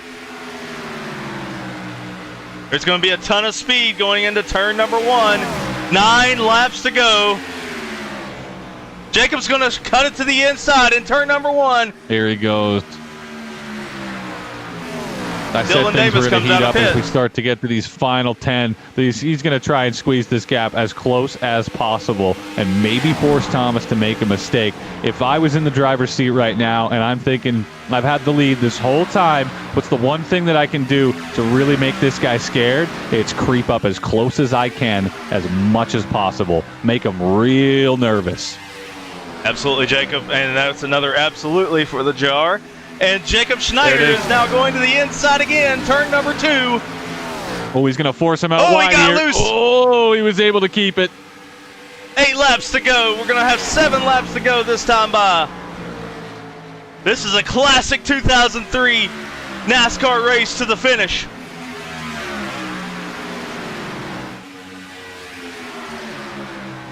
Two of the best in PRA, Thomas Coonan and Jacob Schneider. You know, these guys bring it every single week, and this was to be expected. We're counting down here to the final 5 laps. 1 more to go until we hit that mark, and these guys are getting more and more intense. Look at this. Schneider's not letting Thomas go. He's going to try to the inside, coming out of turn number 4. Thomas has now led 7 of the laps, and Jacob's going to lead that lap. He's going to keep him right next to him. Oh, yeah. Oh, the contact! There's contact. Making it interesting. These guys are going to try and keep it as close as possible for the rest of the race. I don't think either of them wants to give an opportunity to pass right now. They want to keep each other out of the draft, kind of keep it as even as they can. Oh, my God, what a race! Look at them go. Contact! They're touching wheels again. Oh! Contact! Contact again! Jacob's not going to give up, man. He wants that 14. He finally gets Thomas in a draft. Thomas is going to come back to the inside now, turn number 3. JD Biddle is loving every minute of this. He's like, take each other out. Take each other out. I want to win this race. JD Biddle's just waiting for something to happen, just waiting to cherry pick it. And he's got Jerry right there with him. 4 laps to go in this Atlanta race. 130 laps, and it's coming down to this. 0.01 seconds, 0.1 second difference. Jacob gets a good boost of speed on the backstretch. Jacob just put up a 10th on Thomas. He turned on the Thomas is afterburners. going to try and close it. Yeah, he's he's like, all right, I don't want it this close. My man 3/10. finally hit the nitrous button, but he's got Thomas is really trying to get that draft. But I was curious to see if they'd keep that wheel-to-wheel racing up it longer. I mean, if you give him a chance, he might take it, but he's building a gap. He's building a gap. He is building a gap. Yep. We're watching it out of the eyes of Thomas Coonan right now. 2 laps to go. Oh, he'd be sweating. I'd be sweating. Is Daniel Blanco, is he going to get up there and give Thomas a push? Jacob Schneider will not be denied. He is 1.5 laps away from claiming 14 races in a row on Monday night. Fortunately, I think Thomas ran out of nitrous. Yep. I'm not sure what happened. Yep, I'm getting reports that Coonan used up all his tires. There's nothing left. And Jacob Schneider leads 115 laps so far. 116 if he leads this final one. To get a 14-race winning streak. Coming off of turn number 4 for the final time of the night. Here at Atlanta Motor Speedway 2008, Jacob Schneider takes the checkered flag from Thomas Coonan. Unbelievable. That's 14 races, man. There's not many drivers on the planet that can keep up that kind of pace and that kind of consistency race after race. This is just unbelievable. Unbelievable. Jacob Schneider, Thomas Coonan, J.D. Biddle, Jerry Hendrickson, Daniel Blanco, Joey Kuba, Dan Atkinson, Rodney Roberts, Cody Johnson, and Dylan Davis round out your top 10. Adam Mulford, Chucky Walden, Cody Thorne, David Nannon, Jeremy Poole, Joe Robert Hensley, Landon Lacey, Mark Rudisco, and ran out of time. Shannon Milliken is the final car. That was a lot to say in like 2 seconds. Look, man, that was an unbelievable race. 2 cautions put out. Really shook things up in the end. And once again, the comfortable, confident driving of Jacob Schneider brings him out with a checkered flag 14 times in a row. Yeah. That's ridiculous. I'm getting the drivers in here for interviews.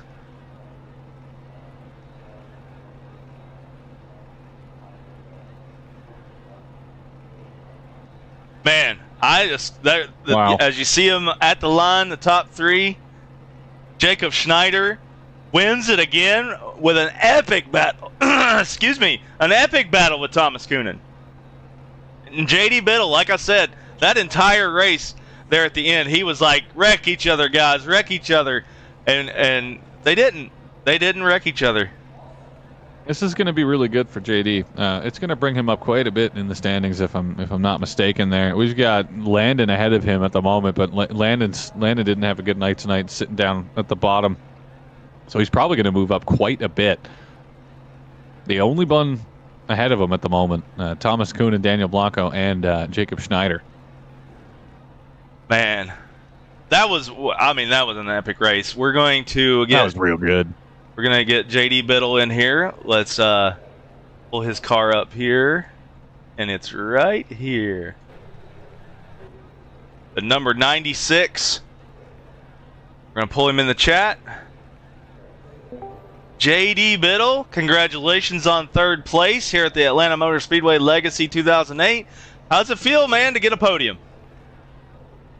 Brother, I tell you what, I don't think I blinked for 130 laps. My eyes are burning. Man, we talked about you a lot there at the end. You got to see one epic battle between Thomas Coonan and Jacob Schneider.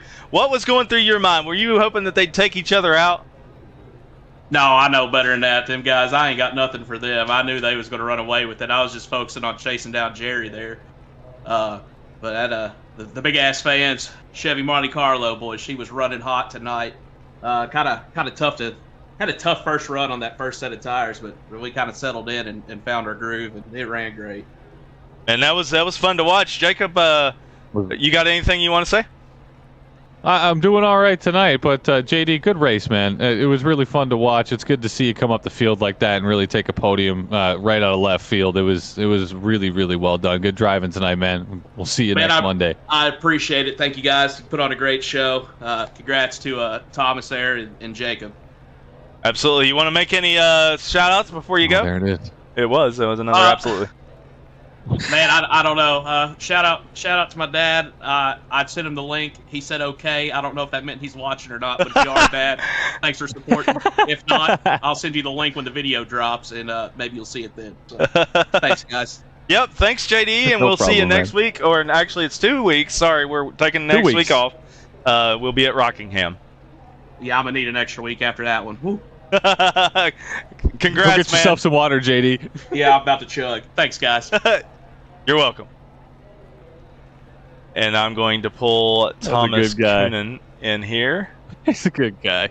Yes, he is. And second place goes to Thomas Coonan. Man, that was an excellent race at the end. Give us some of your thoughts.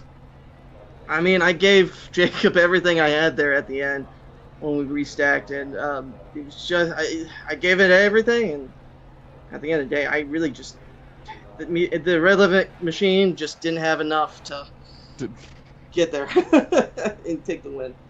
You raced hard, Thomas. That was really, really fun to watch, man. I mean, I think I blundered a couple times on that top line trying to defend it, and Jacob was just better at running that top all night, and props to him just being better at this racing this track in car combo. Dude, that was an amazing battle, though. You guys were banging doors and not crashing each other. That was so exciting. I was on the edge of my seat. Yeah, that was really, really good. Yeah, it was one of the most fun races or battles I've had on the sim in a long while. Where both drivers were giving it everything. Yeah, you guys went 110 laps, I think, on green, and then finally had 2 cautions right back to back. What ran through your mind once you got a chance to get back up to Jacob? I mean, at the beginning of the race, I was a little frustrated battling other cars, trying to at least be with Jacob the entire race.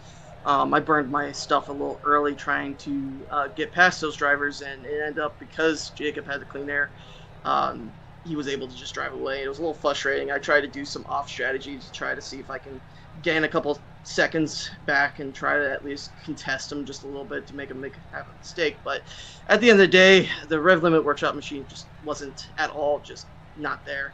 But when caution came out, we were able to get a fresh set of tires and put it on the car and absolutely go haywire on him. And I told him I was going to give him everything, and I did. And I just made one too many small mistakes that it costed me. But I mean, if I was going to lose a battle, that's the way to do it. And also, I wanted to point out you made a special number 18 for Greg Biffle. Give us your thoughts. Yeah, I knew a lot of people were going to make a lot of 16s, and I wanted to at least put some effort, not just go online and copy and paste it. I spent some time today designing the entire car and trying to make it representative of one of his schemes that never got a lot of light. So one of the city financial schemes that he ran, I believe in 08. So I spent some time and make sure I had my personal touch and my branding with my sponsors, Revlin Workshop, True Grit, and THD, having their on the hoods and stuff, and might as well make it my own car. But I really wanted to at least get as close as I could while keeping the brand of my sponsors intact. Sounds good, man. Jacob O'Keefe, you got final word? Thomas, I'm going to give you a little extra energy for next week, okay? Someone's got to knock Jacob off 14, man. I know. Okay. I'm working on it. I'm giving him everything, man. Let's give this guy some kind of regulation advantage for the next race or something. Don't talk about the extra 2 horsepower. Just like 500 extra RPM, okay? That's all we're asking for. Cheers, Thomas. Thank you so much. No, seriously, it was good, hard racing. Very fun to watch, and it's an honor to be able to watch you guys bump doors. It's cool to see guys with 4,000 and 7,000 iRating that are committed to this do as good as they are, and to have somebody like me who's new to this stuff be able to commentate. You guys did really. You make my job easy. All right, so keep it up.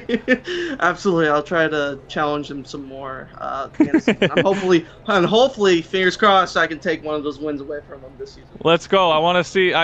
We got to cap him at 15. Like that's just at that point we're getting crazy. This is He's breaking records. He's setting records. Jacob's crazy. So far, he is the winningest driver in the league, and he has now 16 wins. And the closest one to him is 11. So, Thomas, you got some work cut out for you, buddy. Let's go, man. At least he wasn't the first iRacing champion, so. Yep, you were. You'll always have that. That's fair. So we I'll thank give you him for a run coming, his man. money. And we'll see you No next problem. time at Rockingham in 2 weeks. Good job, man. Absolutely. Good Thank job. you. Thank you. And last but not least, Oh, definitely not. Last but not least, the winningest driver in PRA, Jacob Schneider, comes home again with 14 in a row on Monday nights. Buddy, that was an epic finish to that race with Thomas Coonan. Give us your thoughts. Yeah, I wasn't super ready for that after just kind of chilling the whole race. I chilled for over 100 laps and then had to get the heart rate back up there at the end, I guess. But yeah, he gave me a heck of a run there. I was not expecting that. Yeah, he's you and him are basically two of the fastest oval drivers we've got here in the league. So it was shaping up to be an epic finish as soon as that second caution came out. Give us your thoughts, man. It was 110 laps of green flag racing. We had 2 yellows. It's the first 2 yellows of the season. First 2 yellows we've had since you've been in the league. So what do you think about it? I mean, just great green flag racing. I love the green flag racing and having to save tires and play the strategy game. And I think I was better at that than Thomas, but Thomas obviously was better short run than me. So I really could have used it staying green there. I know anyone watching probably is glad that yellow came out because it ended up being a great race. It was a great race from our perspective. You guys were banging doors and not crashing each other. That was what was pretty awesome to watch. I haven't seen a race with banging doors without someone spinning out like that in a very long time. I'm used to like D-class, man. These guys are spinning out if you touch them. It's wild. Well, I'm assuming he has good internet. I have very good internet. So, because, I mean, a net code right there would have killed both of us. It would We have. somehow managed not to have a single net code through all that. So, I know props to AT&T over here. I don't know whose his is. New sponsor? Yeah. Hey, AT&T, you want to sponsor us? Yeah. All right, well, Jacob Schneider Racing with another win, 2 in a row here this season. So your team's doing pretty good. What happened to Landon? He says he barely hit the wall, but got like 5 minutes of damage. Like, I don't know, some kind of glitch just killed his car. Oh man, that's Oh. unfortunate. Yeah, we watched him hit the wall. We watched it on the replay. Did he hit it hard? It looked like it. It looked like he Oh. killed it. He told me he barely hit it. Yeah, from our perspective, it looked like he killed it. So he was Yeah, blinking a few times too. So that could have Yeah, there could've- definitely added to it. Yep. That wasn't If helping. he hit net he code must when not he have the smashed the AT&T wall. fiber. Well, We Jacob gotta hook O'Keefe. him up with the sponsor. Yeah, Jacob Yeah, O'Keefe. I'll see what I can do. What you got to say to Jacob Schneider? I got not much to say other than thanks for holding our name in very high regard. Keep us at the top of the podium, please. I got you. Well, Jacob good Schneider. job, man. Seriously, it was good stuff. I haven't seen racing like that in a very, very long time, other than, the endurance stuff that I do watch in real life. So really good on you. Pleasure to be here, and happy to be here in January, man. Keep it up. I appreciate it. You are up to 16 wins in the iRacing stats, so keep it up. You're 5 ahead of Keith Nelson now. Yeah, I guess until his road course series starts back up, I'll get me a little lead on him. Yeah, he's got the advantage of having dual races every week, so he could catch you pretty quick. Hey, I'm all for it. I'm all for competition. I like the hard racing and the little friendly rivalries. So, bring it on. I'm not afraid of it. Yes, sir. Any final shout-outs you want to make before we move on? Yeah, I'll give Lana a little shout out since we laughed at him a little bit. I practiced all week, kind of just running the top the whole time, just against the wall. And Wow. he's the one that talked me into running the bottom for at least the first half of the tire stint, and that obviously worked out. And he probably should have followed his own advice, but appreciate my crew chief, giving me the right advice there. Well, That's what teamwork's all about, man. It's good to see that stuff finally come into play. Seriously, we were chatting about it earlier, and because we had a good laugh at the end of the last race when I didn't realize that Daniel was teammates with the other fella that was in the mix there, and it's good to see you guys starting to come together and implement some strategy. I'm curious to see where things go into the season, and I want to see some curveballs. I'm sure we'll get one. There's some interesting tracks coming up. Yep. 2 weeks we got Rockingham, and so what are your thoughts on that track? I don't know. Sometimes I love it, sometimes I hate it. So we'll see. I think it'll be another race like this where it gets a lot of green flag and spread out racing and tire saving. So I think I ought to be all right. All right, man. Well, we appreciate you racing with us. It's been a blast. It's pretty cool that it was two Greg Biffle schemes duking it out there at the end too. Yes, sir. Yep, I just saw that in the chat. I was going to say that. Thank you for saying that. Yeah, we honored Greg Biffle a few times throughout the broadcast, and then the final laps of the race were definitely an honor to Greg Biffle. Jacob O'Keefe, I'm going to allow you to have the final word with Jacob Schneider. Jacob, once again, just an honor to be here, man. So thank you very much. One quick question for you. How much practice are you guys putting in each week before these races, just for people who maybe aren't familiar so much with this, but maybe see the broadcast after or watching right now? How long are you guys actually prepping before you come into something like this? Oh, I probably spent 30 minutes the last 3 nights. So, and then tonight, 30 more minutes. So I guess 2 hours total. Effective practice is the best practice, man. That's you're hit the nail on the head with that one. Yeah. Turned out to be pretty good. It did. Good stuff. Yes, sir. I got 2 weeks for Rockingham, so I'll probably do more than 2 hours. That's awesome. That's all I got, man. That's all I got. Well, we thank you, Jacob Schneider, and we'll see you at Rockingham, all right? Thank you, guys. Have a happy holiday. You as well.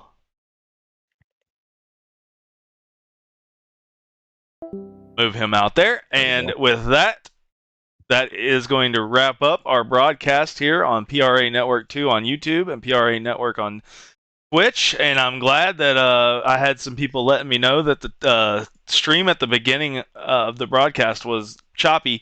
I had the Discord settings to source instead of 480p, so it was taking all of my internet bandwidth to stream it to Discord. So yeah, that was rough at the beginning, but I'm glad that we got it all fixed up.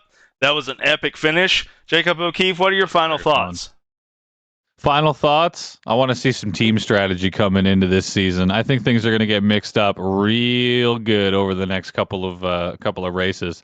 And as the guys start to clean up, things start to mellow out, we'll see some really cool strategies start to come into play. It's going to be really fun. But just from my side, once again, thank you to everybody for coming, and thank you for having me, Justin. I really appreciate it. And again, I'm green. The opportunity is much appreciated, and thank you all for being forgiving. I hope I can bring you guys a couple of laughs throughout the broadcast, and that's what I'm here for. Definitely, I always like to have fun. That's the first principle I have of doing these broadcasts. I'm not professional, so I just like to have fun with it, and let my bloopers stay on the reel, and let people make fun of me for saying absolutely too many times. Oh, I call them out. It's better that way. Start a charity fund for it eventually. It'll be a good one, okay? I want to say that Thomas Coonan said absolutely 5 times in our interview, so it's not just me. That's $25 if we go off the old numbers, Thomas. But anyway, thank you, Jacob O'Keefe, and for Jacob and PRA.